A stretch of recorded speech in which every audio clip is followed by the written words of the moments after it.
இன்றைய நித்திய வார்த்தை 1 நாளாகமம் 16ஆம் அதிகாரம் 11ஆம் வசனம் சொல்லுகிறது, கர்த்தரையும் அவர் வல்லமையும் நாடுங்கள், அவர் சமூகத்தை நித்தமும் தேடுங்கள். ஆம் என் அன்பு தேவ பிள்ளையே, நீங்கள் அவர் சமூகத்தில் நித்தமும் அவர் சமூகத்தில் தேடும் பொழுது அவரை கண்டடைவீர்கள்.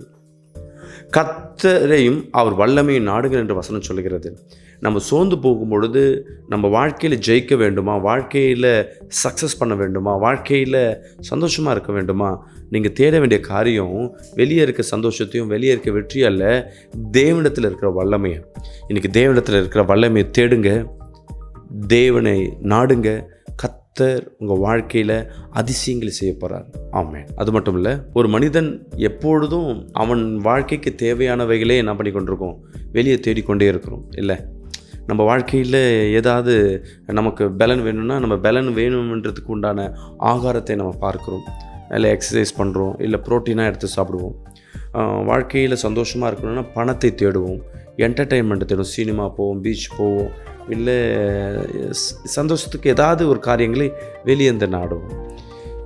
ஆனால் ஒரு மனிதன் தன் வாழ்க்கைக்கு தேவையானவைகளை வெளியே நாடுவதை காட்டிலும் வேறு ஒரு இடத்துல நாடுவது பலனமாக இருக்கும். அதனால தான் அநேக நேரங்களில் தாவீதை நீங்கள் நோக்கி பார்த்தீங்கன்னா, அவனுக்கு பலனாக இந்த உலகம் முழுவதும் இருந்தாலும், வல்லமைகள் இருந்தாலும், போர் வல்லமைகள் இருந்தாலும், உறவுகள் இருந்தாலும், அதிகாரங்கள் இருந்தாலும், அவன் தேவ சமூகத்தில் காத்திருந்தவனாக இருக்கான்.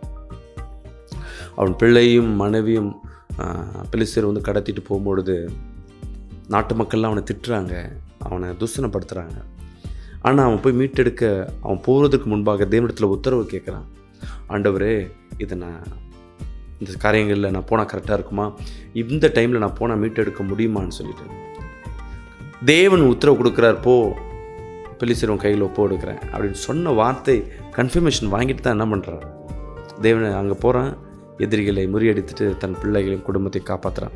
ஏன் இதை நான் சொல்கிறேன்னா, நம்ம எப்பொழுதும் ஒரு பிரச்சனைகள் வந்துட்டா, இல்லை ஒரு தேவைகள் வந்துட்டா, நம்ம இன்னொரு இடத்துல போய் அதை நம்ம நாடுறோம், உலகத்தில் நாடுறோம். நீ உலகத்தை நாடாதீங்க, தேவனிடத்தில் இருக்க வல்லமையை பாருங்கள், அவர் சமூகத்தில் தினமும் காத்துருங்க. கர்த்தர் உங்களை ஆசீர்வதிப்பார்.